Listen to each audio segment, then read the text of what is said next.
Welcome to A1 TV Telugu news. నేను భువన. Details చూద్దాం. నాగర్ కర్నూలు జిల్లా కల్వకుర్తి నియోజకవర్గ పరిధిలోని వెల్గంద కల్వకుర్తి మండలం కేంద్రాలలో అన్న పానీయాలు మాని యూరియా కోసం రైతన్నలు రోడ్డెక్కి ఆందోళన బాటపట్టారు. వెల్దండ మండల కేంద్రంలోని శ్రీశైలం హైదరాబాద్ జాతీయ రహదారిపై రైతులు రోడ్డుపై బైఠాయించి రాస్తారోకో నిర్వహించారు. రాష్ట్ర ప్రభుత్వం స్మార్ట్ ఫోన్ల ద్వారా యూరియాను బుక్ చేసుకోవాలని నిబంధనలు తీసుకురావడంతో యాప్ పట్ల అవగాహన లేని రైతులు యూరియా కోసం అవస్థలు పడాల్సి వస్తుందని ఆరోపిస్తున్నారు. వెల్దండ రైతు ఆగ్రో కేంద్రానికి 300 బస్తాలు, సింగిల్ విండో కేంద్రానికి 400 బస్తాలు యూరియా రావడంతో రైతన్నలు ఆయా కేంద్రాల వద్ద పడిగాపులు కాస్తున్నారు. యాప్ ద్వారా యూరియా దళారులకు విక్రయిస్తున్నారని ఆరోపించడంతో ఎస్ఐ ఏఓలు సింగిల్ విండో కేంద్రానికి చేరుకుని విచారణ చేపట్టారు.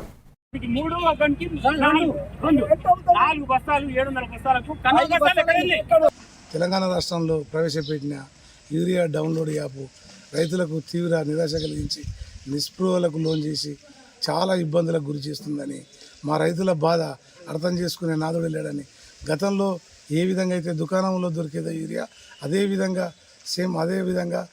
ఇప్పుడు కూడా గవర్నమెంట్ చర్యలు తీసుకొని పాత విధానాన్ని స్వస్తి పలికి కొత్త విధానాన్ని తీస్తే రైతులు కష్టాలు పడతారు. కాబట్టి కొత్త విధానం యూరియా డౌన్లోడ్ యాప్ను స్వస్తి పలికి పాత విధానాన్ని తీసుకురావాలని, రైతుల కష్టాలు కనీసం గవర్నమెంట్ ఆలకించి వారు ఏ విధంగా రైతులు కష్టపడుతున్నారు, పొద్దుగా లేచి సాయంత్రం వరకు 6 గాలం కష్టపడితే మాకు ఎన్ని ఇబ్బందులు గురవుతున్నాయి. రైతులు చూడాల్సిన పేరుకు మాత్రమే జై జవాన్ జై కిసాన్, రైతే రాజు అంటారు. కానీ పరిస్థితి కింది స్థాయికి వచ్చే వరకు రైతును కుక్క కంటే హీనంగా చూస్తున్నారు ఈ గవర్నమెంట్.